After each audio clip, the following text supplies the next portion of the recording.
नमस्कार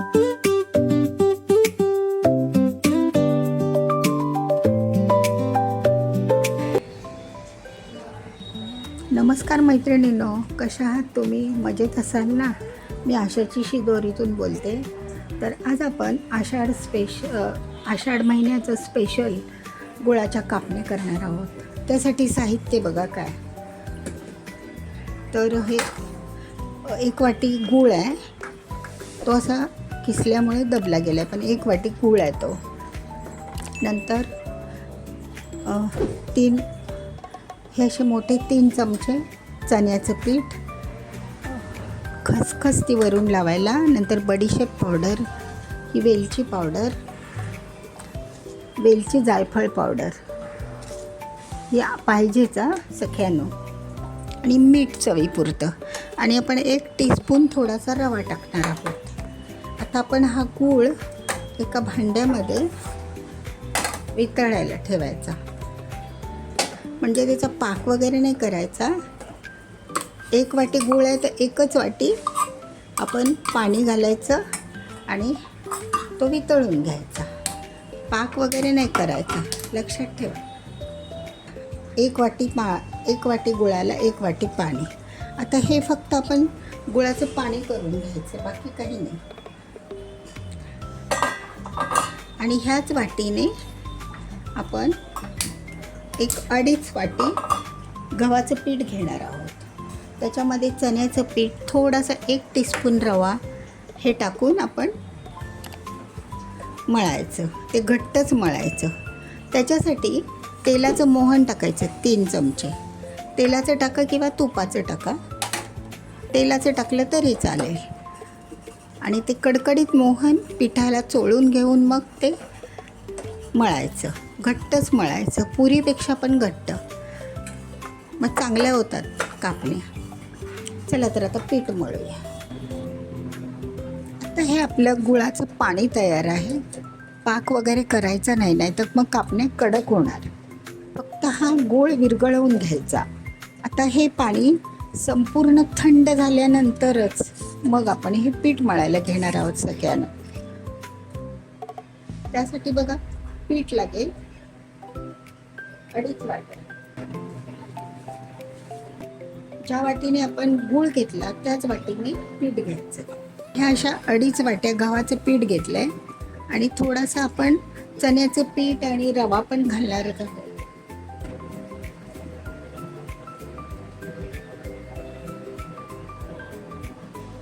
हे आपलं 2 वाट्या झालं आणि थोडंसं म्हणजे अंदाजे 2.5 वाट्या लागतं. 2.5 वाट्या पीठ. त्याच्यामध्ये आपण आता हे गुळाचं पाणी थंड करायला लावूया पंख्याच्या खाली.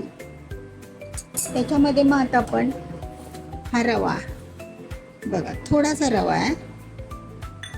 नंतर बेसन पीठ पण 3 चमचे टाकले, छोटं. आपला पोहे खायचा चमचा असतो तो.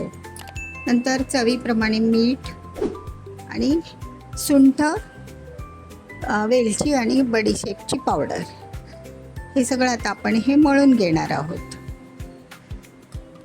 पाणी थंड झाल्याशिवाय नाही करता येणार.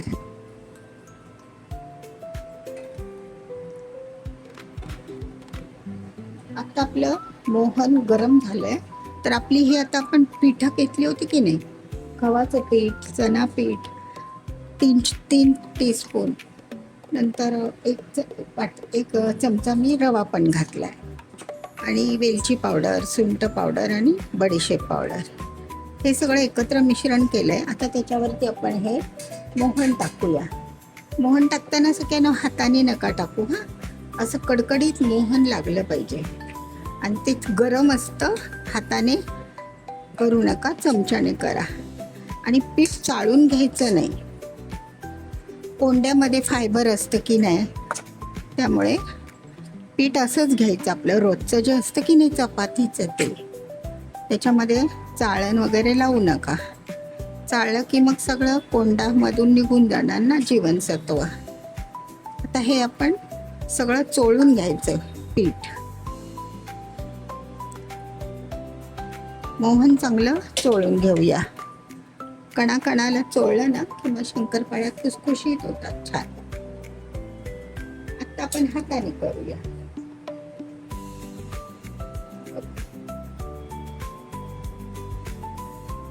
सगळं साहित्य टाकून झालेलं आहे. आता फक्त गुळाचं पाणी थंड व्हायला पाहिजे. थंड झाल्यानंतरच ते पिठामध्ये मिसळायचं आणि मळल्यानंतर लगेचच करायला घ्यायच्या शंकरपाळ्या. रेस्टला वगैरे तसा काही प्रकार करायचा नाही, कारण गुळ असतो ना, पाणी सोडतो.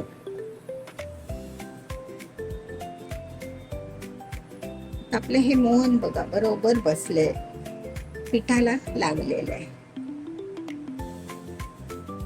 कसं ओळखायचं बघा, पिठाचा असा मुटका झाला की नाही की मग आपण समजायचं की मोहन हे बरोबर बसलंय ना. चला आता गुळाचं पाणी थंड झालं की मळून घेऊया. मळलेलं पीठ मी दाखवते तुम्हाला. मैत्रिणींनो, आता हे आपलं गुळाचं पाणी ना थंड झालंय बघा. थंड झाल्यावरच टाका, नाही तर कापण्या तुमच्या वातट होणार. गरम अजिबात टाकू नका. आणि हे आता टाकताना ना गाळून टाकायचं, कारण गुळामध्ये कचरा वगैरे असतो. आणि सगळं एकदम नाही टाकायचं, थोडं थोडं करून टाकायचं, म्हणजे कधी कमी जास्त लागतं ना, म्हणून. थंडच आहे ना ते, त्यामुळे हाताला सोसतं ते.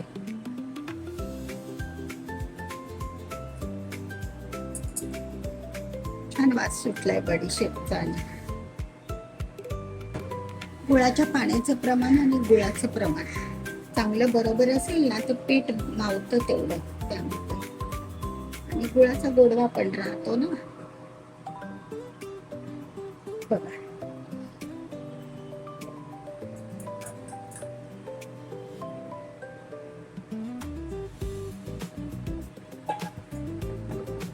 परफेक्ट पीठ झालं आपलं गुळाच्या प्रमाणात, गुळाच्या पाण्यामध्ये. आता हे थोडंसं मळून मळून घ्यायचं घट्टसरच.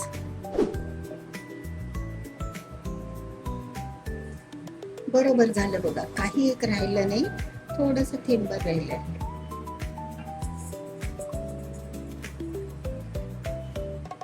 आता हा एक संघ गोळा करून घ्यायचा. आता हे आपलं आता असं पीठ झालेलं आहे, ते मळून मळून घेते आणि मग कापण्या करायला सुरुवात करते. मैत्रिणींनो बघा, असं घट्ट पीठ आलं पाहिजे, एवढं घट्ट. मग त्याचे आपण गोळे गोळे करून घ्यायचे.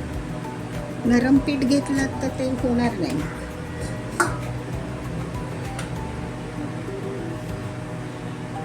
आणि मळून घ्यायचं चांगलं. मळायची थोडीशी मेहनत लागते, बाकी काय नाही. बघ, मग ते आपण गोळे तोडून घ्यायचे.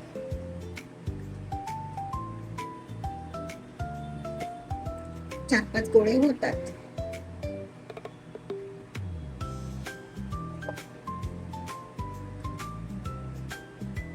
आता हे गोळे मी तुम्हाला करून दाखवते लगेच.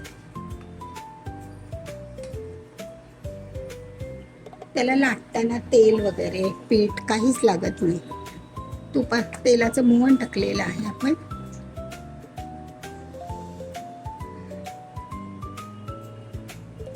छानसे होतात. चला तर आता दाखवते तुम्हाला लाटून.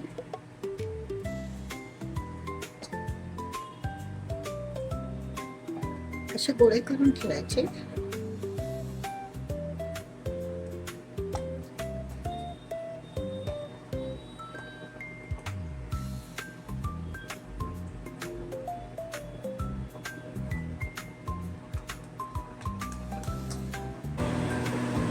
सख्यानो, आता आपण बघा हे काही एक तेल पीठ वगैरे काही न लावता हे असं लाटून घेऊया. एकदम मध्यम लाटायचं, चपातीसारखं पण नाही. आणि दाखवते मी तुम्हाला, खालीवर खालीवर करत असं लाटायचं. थोडीशी लाटताना ना रग लागली पाहिजे, म्हणजे ते पिठाला ना छोटे छोटे लेअर आले असा अर्थ होतो बघा. असे लेअर येतात ना, ते थोडीशी रग लागली पाहिजे, थोडीशी. आपण पापड लाटताना कसं करतो तसं.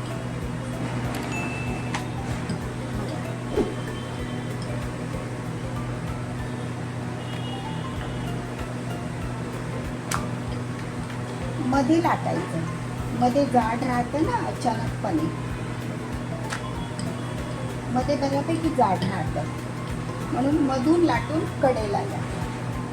मध्ये लाटलं ना घट्ट असं रग लावून, मग कडेला या. मध्ये जाड राहता नाही ना. हे बघा सगळ्यांना असे ना लेअर सारखं येतं बघा. आणि मग तेच आपल्या कापणीला पण दिसतं नाही का. तर बघा ही अशी लाटून झाली आहे, अशा जाडीची करायची. जास्त पातळ पण नाही, जास्त जाड नाही. आता माझ्याकडे ना हे डिझाईनचं कटर आहे, तर मी एक हाऊस म्हणून आपलं ते करते बघा.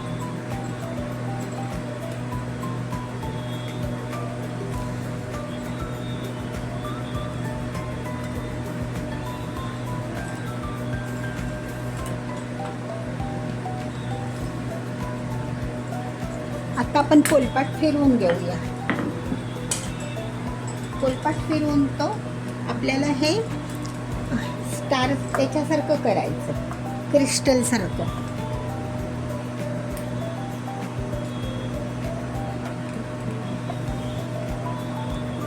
बघा कशा छान येतात ना, सुंदर येतात. डायमंड शेपच्या करायच्या. मग त्या तुम्ही छोट्या करा, मोठ्या करा, डिपेंड तुमच्यावर. बघा तर ना सख्यानो अशा होतात बघा, त्या अशा प्रकारे होतात अशा. आता मी तुम्हाला एक खसखस टाकून दाखवते.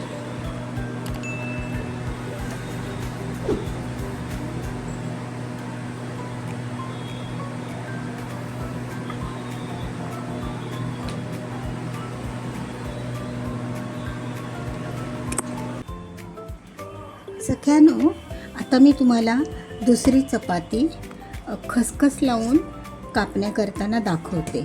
बघा आपण काही लावलेलं नाही आहे, पोलपाटाला पीठ नाही किंवा तेल नाही, अशीच आपण लाटायची.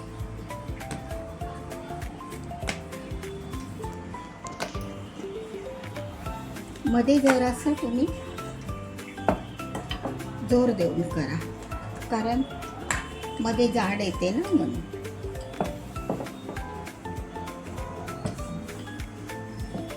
आता आपण याच्यावरती खसखस टाकूया.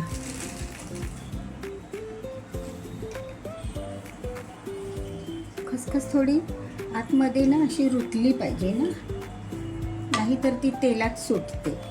दोन्ही बाजूने टाका.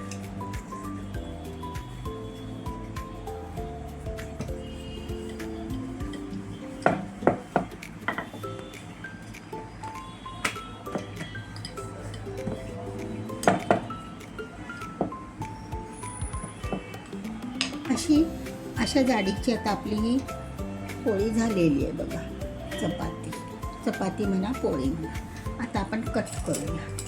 बघा माझ्याकडे हे डिझाईनचं होतं एक हाऊस म्हणून मी आपलं ते यूज केलं. तुमच्याकडे प्लेन असेल तर तुम्ही प्लेन करा. बरंच क्या बघा. आत्ता काय करायचं, पोलपाट ना फिरवून घ्यायचं आणि मग आपल्याला त्याचं डायमंड शेप येईल ना बनवून.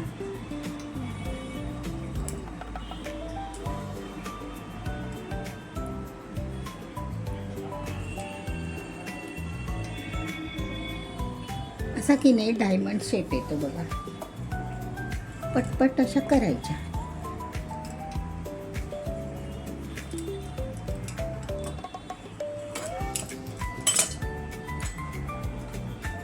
बघा सगळ्यांना खसखस लावलेल्या ह्या डायमंड शेपच्या. खसखस पण छान बारीक खसखस असते ना, दिसत नाही ती, डायमंड शेपच्या. तर अशा ह्या पण केल्यात मी आणि प्लेन पण केल्यात. तुम्हाला जशा आवडतील तशा करा. आता ह्या तळून दाखवते. ठीक आहे सगळ्यांनो, व्हिडिओ आवडल्यास लाईक करा आणि शेवटपर्यंत बघितल्याबद्दल धन्यवाद सगळ्यांनो. चला आता तळायला घेऊया. सगळ्यांनो, आता आपलं तेल बऱ्यापैकी तापलं आहे, पण कमी स्लो गॅसवर हे आपल्या आता आपण कापण्यात तळून घेऊयात. बघा, अशाच मी मागे पण एकदा बोलली होती की अशाच टाकायच्या पलिद्यावर घेऊन, एक एक हाताने नाही सोडत बसायच्या. त्या चिकटत वगैरे नाही. आपण मोहन टाकलेलं असतं, घट्ट पीठ असतं, त्यामुळे चिकटत वगैरे नाहीत. असं लोखंडी तव्यामध्ये मी आता तूप टाकलं आहे, म्हणजे जरा पावसाळी सीझन आहे, घशाला वगैरे त्रास होतो म्हणून, बाकी काय नाही. बघा आता अशा ह्या स्लो गॅसवर, एकदम स्लो टू मीडियमवर घेतलं तरी चालेल. Slow to medium. इतके छान होतात ना सगळ्यांनो. बघा, तुम्हाला मी एक मोडून दाखवते. बघा, सुंदर होतात, तेलकट नाही, काय नाही, खूप छान होत आहेत. आता आषाढाच्या अगोदरच आषाढ संपण्या अगोदरच हे केलं पाहिजे ना.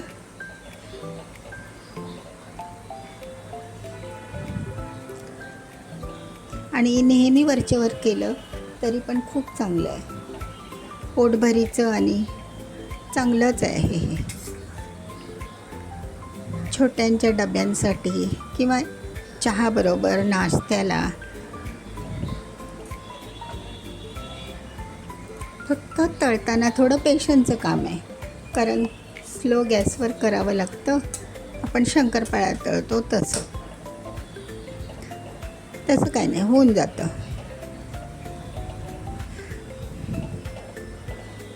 थोडीशी मेहनत करून बघा हा सगळ्यांनो, खूप चांगली रेसिपी आहे. आणि गुळाची, गव्हाचं पीठ, त्यामुळे बरीच आहे.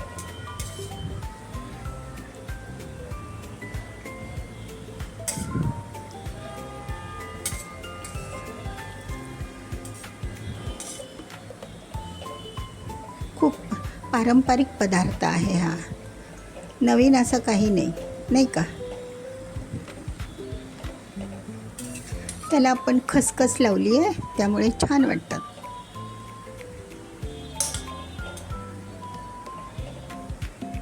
छोटे छोटे दाणे येतात ना खसखसचे.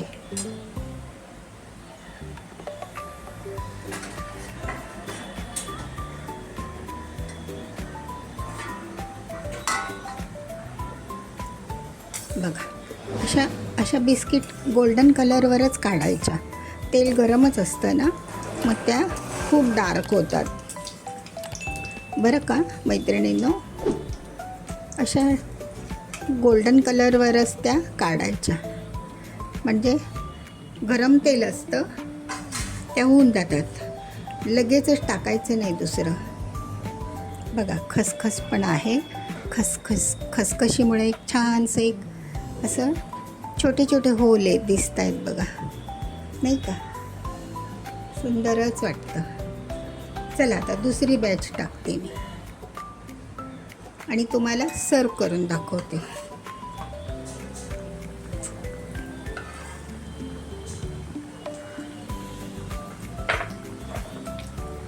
चांगलं आहे हे खाद्य, एक स्नॅक्स म्हणून पण रोजच्यासाठी मुलांना तुम्ही करूनच बघा हां सगळ्यांना. सर्व करून दाखवते मी मैत्रिणींनो. बघा, तर हे आपल्या आता अशा कापण्या तयार आहेत गव्हाच्या पिठाच्या, गुळाच्या. बघा, घरामध्ये ना सगळा प्रचंड सुवास दरवळला आहे गुळाचा आणि तुपामध्ये तळल्या ना त्या एकदम खुसखुशीत झाल्यात, असे छानच झाल्यात. तर त्या 2 वाटी पिठामध्ये बघा ह्या एवढ्या झाल्या कापल्या, ह्या एवढ्या आणि ह्या खसखस लावलेल्या एवढ्या. खसखस संपली होती माझ्याकडे बघा. बघा त्या होतात कशा, अशा बघा चिवट होत नाहीत किंवा अशा खुसखुशीत होतात, वरून क्रिस्पी, आतून नरम, तेलकट वगैरे नाहीत, अशा होतात. खूप छान होतात सगळ्या बघा. अशा होत, वातट वगैरे होत नाहीत. आपण चण्याचं पीठ टाकलं ना त्यामध्ये, आणि मी तर त्याच्यामध्ये 1 मोठा टीस्पून रवा पण टाकलेला आहे. तर तुम्ही पण हे करून बघा. शेवटपर्यंत व्हिडिओ बघितल्याबद्दल धन्यवाद.